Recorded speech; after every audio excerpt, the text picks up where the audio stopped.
রাজনৈতিক দলগুলোর মধ্যে সংস্কারের বিষয়ে কতটুকু সংস্কার অবশ্যই এই সময়কালের মধ্যে করতে হবে সেই বিষয়ে নানা ধরনের মতপার্থক্য দেখা দিচ্ছে। সংস্কারকে অনিশ্চয়তার মধ্যে ফেলা হচ্ছে। সে জায়গায় জাতীয় নাগরিক পার্টি এনসিপির পক্ষ থেকে মৌলিক সংস্কারের রূপরেখা আজ আমরা ঐক্যমত্য কমিশনে জমা দিয়েছি। আমরা মনে করি বাংলাদেশ রাষ্ট্রটিকে যদি ফেসিবাদী এবং স্বৈরতান্ত্রিক কাঠামো থেকে রক্ষা করতে হয় তাহলে অবশ্যই মৌলিক সংস্কারের যে রূপরেখা সেটা বাস্তবায়ন করতে হবে।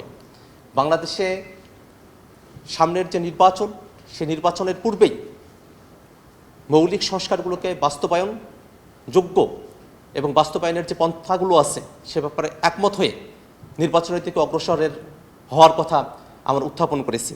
সেক্ষেত্রে বিভিন্ন যে রাজনৈতিক দলগুলো আছে সে দলগুলোর কাছে আমাদের বক্তব্য হলো, সংস্কারকে কোনো বায়বীয় তত্ত্বের মধ্যে অপ্রয়োগযোগ্য অবস্থায় ফেলে রাখার পক্ষপাতী আমরা নই, বরং বাংলাদেশের ক্ষমতার ভারসাম্য, জবাবদিহিতা এবং ক্ষমতার বিকেন্দ্রীকরণকে মাথায় রেখে বাংলাদেশ রাষ্ট্রটিকে ঢেলে সাজাতে যে সংস্কারগুলো প্রয়োজন সেগুলো আমরা জাতীয় নাগরিক পার্টি এনসিপির মৌলিক সংস্কার রূপরেখার মধ্যে আমরা হাজির করেছি।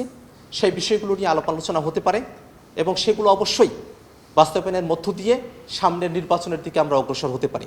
শান্তিপূর্ণভাবে ক্ষমতা হস্তান্তরের যে প্রক্রিয়া সেটা কীরকম হতে পারে সে ব্যাপারে আমরা আমাদের লিখিত প্রস্তাবনা কমিশনের কাছে উত্থাপন করব।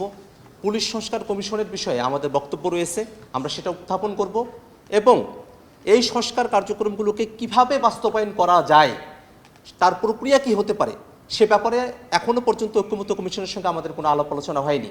আমরা এতদিন পর্যন্ত বাংলাদেশের যে বর্তমান সংবিধান যা স্বৈরতান্ত্রিক এবং ফেসিবাদী কাঠামোতে ভরপুর, তার বাইরে এসে নতুন একটি সংবিধানের কথা বলে এসেছি।